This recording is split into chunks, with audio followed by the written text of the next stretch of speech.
The truth behind female sensuality, a cry for affection. Why do some women present themselves so seductively, yet live feeling completely alone? Freud suspected that behind many sensual gestures, there was something deeper and much more painful. Before we dive in, if you want to understand your mind and explore what Freud uncovered about human behavior, hit subscribe, like this video, and ring that notification bell. Let's decode the mystery together. Here's a question that might make you uncomfortable. Is sensuality freedom or disguised neediness? Think about it. We live in a world that celebrates female sensuality. Social media is filled with it. Fashion revolves around it. But what if some of these behaviors aren't really about sexual desire at all? What if they're about something completely different? Freud, the father of psychoanalysis, had a controversial theory. He believed that many behaviors that appear seductive or sensual in women aren't just expressions of sexual desire. Instead, they might be hiding emotional neediness, a desire for validation, insecurity, or an unconscious plea for love and care. In other words, sensuality might sometimes be the language of affection that was never received. Now, before anyone gets defensive, this isn't about judging women or their choices. This is about understanding the unconscious mind, that hidden part of ourselves that drives behavior in ways we don't even realize. So let's explore what Freud discovered about the female psyche and why some sensual behaviors might be saying something completely different than what appears on the surface. Freud and the unconscious feminine mind. To understand this, we need to talk about how Freud viewed the unconscious mind, especially in women. Freud noticed something fascinating. In his female patients, many women who presented themselves as confident, seductive, or sexually liberated were actually struggling with deep emotional wounds. They weren't necessarily expressing healthy sexuality. They were expressing unmet needs. Think of the unconscious mind like an iceberg. What you see above water, the sensual behavior, the seductive gestures, the way someone dresses or presents themselves, that's just the tip. But underneath, in the vast hidden part, there might be completely different motivations. Freud identified 3 key psychological patterns that could drive seemingly sensual behavior. First, the desire for affection and approval. Some women unconsciously use their sensuality as a way to get the emotional attention they never received, especially in childhood. If a girl grew up feeling invisible, ignored, or emotionally neglected, she might learn that being attractive or seductive is the only way to get noticed. The body becomes a tool for emotional communication. It's saying, please see me, please value me, please don't leave me. Second, attempting to fill an emotional void. Freud observed that some people use sexual attention as a substitute for genuine emotional connection. It's like trying to fill a hole in your soul with temporary validation. The woman feels empty inside, but when men desire her, when she gets attention for her appearance or sensuality, she feels temporarily alive. The problem, this kind of validation, is like junk food for the soul. It never really satisfies the deeper hunger. Third, repetition of childhood patterns. This is where it gets really deep. Freud believed we unconsciously repeat patterns from our childhood, especially in our relationships with our parents. A woman who had an upset father might unconsciously spend her whole life trying to get male attention and approval. A woman who had a mother who was cold or critical might use her sensuality to prove she's worthy of love. These aren't conscious decisions. The unconscious mind is running the show, making the person repeat the same emotional patterns over and over again. What might be hidden behind sensual behaviors? Now, let's get practical. What does this look like in real life? Remember, we're not judging anyone. We're trying to understand the psychology behind certain behaviors. The woman who dresses to feel alive, you know her. She spends hours getting ready, never feels attractive enough, constantly seeking compliments. On the surface, it looks like vanity or confidence. But underneath, she might be trying to feel worthy of existence. Freud would ask, what happened in her past that made her believe her value depends entirely on how she looks? Maybe she was ignored unless she was pretty. Maybe she learned that love was conditional on appearance. The woman who uses flirting as emotional self-defense. She's charming, flirtatious, always on. She knows exactly how to get attention from men, but paradoxically, she struggles with genuine intimacy. She can seduce, but she can't truly connect. Why? Because flirting feels safe. It's control. Genuine emotional vulnerability feels terrifying. So she stays in the realm of seduction because it's familiar territory where she has power. The woman who never feels truly loved. Here's the saddest pattern Freud observed. The woman who is constantly desired but never feels genuinely loved. Men want her body, her attention, her sensuality, but she always feels like they don't really know her or care about her as a person. She might have multiple relationships, constant male attention, but deep down, she feels profoundly lonely. That's because she's attracting desire, not love, and unconsciously, she might be repeating this pattern because it's what feels familiar from childhood. The social media phenomenon. Freud died long before Instagram, but he would have had a field day analyzing social media behavior.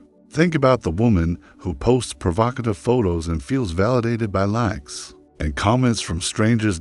Is this healthy self-expression, or is it an unconscious cry for the attention and validation she never received? When the phone goes quiet, when the likes stop coming, how does she feel about herself? The pattern of sabotage. Here's something really interesting Freud noticed. Some women unconsciously sabotage relationships just when they start to become genuinely intimate. Why? Because real love feels foreign and scary if you grew up without it. Surface-level seduction feels safer than deep emotional connection. So the unconscious mind creates drama, creates distance, creates chaos, anything to avoid the vulnerability of being truly known and loved. The deeper psychological mechanics. Let's go deeper into the psychology. Freud identified several unconscious mechanisms that might drive these behaviors. Transference. This is when you unconsciously treat people in your present life like people from your past. A woman might unconsciously treat every man like her absent father, trying to win the love and attention she never got as a child. She doesn't realize she's doing this. In her mind, she's just being naturally sensual or attractive, but unconsciously, she's still that little girl trying to get daddy's attention. Projection. Sometimes women project their own insecurities onto their sensuality. If I'm not sexually appealing, I'm worthless. This belief gets projected onto every interaction. The sensuality becomes armor against feelings of inadequacy, repetition, compulsion. This is Freud's term for the unconscious tendency to repeat painful patterns. A woman might unconsciously choose men who will treat her the same way her father did, distant, unavailable, or purely focused on her physical attributes rather than her emotional depth. She thinks she wants love, but unconsciously, she keeps recreating familiar patterns of emotional neglect, sublimation versus acting out. Freud distinguished between healthy and unhealthy expressions of sexuality. Healthy sublimation might channel sexual energy into creative work, passionate relationships, or personal growth. Unhealthy acting out might involve using sexuality compulsively to fill emotional voids, seek validation, or avoid genuine intimacy. Modern examples without judgment. Let's look at some modern scenarios through Freud's lens. Remembering that understanding isn't the same as judging. The Instagram influencer. She has millions of followers, posts sensual content, seems confident and empowered, but privately, she struggles with depression, feels like people only care about her appearance, and has trouble maintaining genuine relationships. Freud might ask, is this empowerment? Or is this a sophisticated form of seeking the validation she never received in childhood? The serial dater. She's always in the early stages of relationships, the flirtation phase, the seduction phase, the excitement phase. But when things get serious, when real emotional intimacy is required, she gets bored or finds reasons to leave. From a Freudian perspective, she might be addicted to the validation of conquest but terrified of the vulnerability of genuine love. The cool girl, she's sexually liberated, doesn't want commitment, seems to enjoy casual relationships. On the surface, this looks like healthy modern sexuality, but underneath, she might be protecting herself from the disappointment of hoping for more. If you never ask for real love, you never have to face the possibility of not receiving it. The perfectionist, she's always trying to look perfect, be perfect, perform perfectly in bed. She thinks she's being sensual and appealing, but she's actually performing an exhausting role. Freud would wonder, who taught her that she had to be perfect to be lovable? What would happen if she allowed herself to be imperfect, vulnerable, genuinely human? The pain behind the pattern. Here's what's heartbreaking about these patterns. They often work in the short term. Sensual behavior does get attention.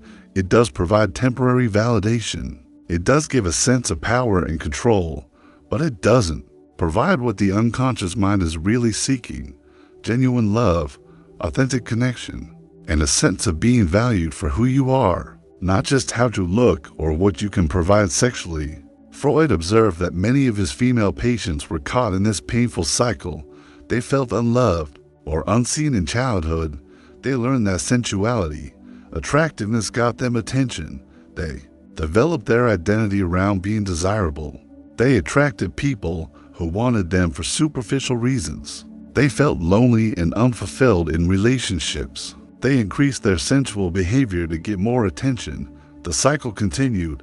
The tragedy is that the very behavior they use to seek love often prevents them from finding it. Because when you lead with sensuality, you often attract people who are primarily interested in sensuality, not in your heart, your mind, your soul.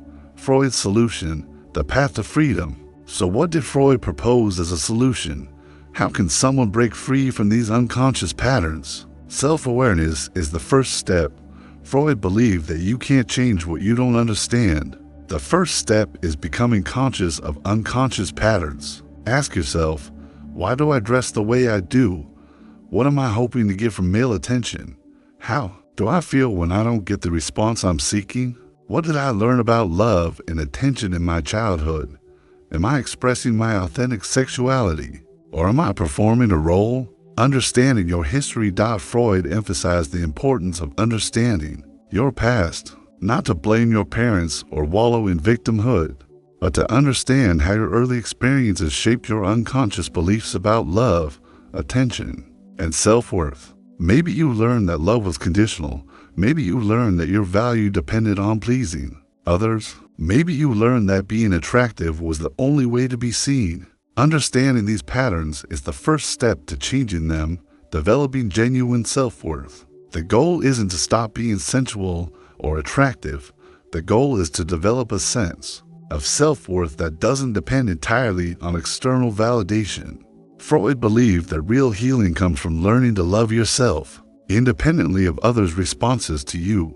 When you know your own value, your sensuality becomes an expression of joy and confidence, not a desperate attempt to prove your worth. Learning to ask for what you really want.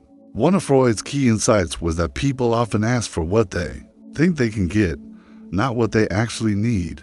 If what you really want is love, emotional connection, and genuine intimacy, then learn to ask for that directly. Stop using sensuality as an indirect way to request affection, therapy, and analysis.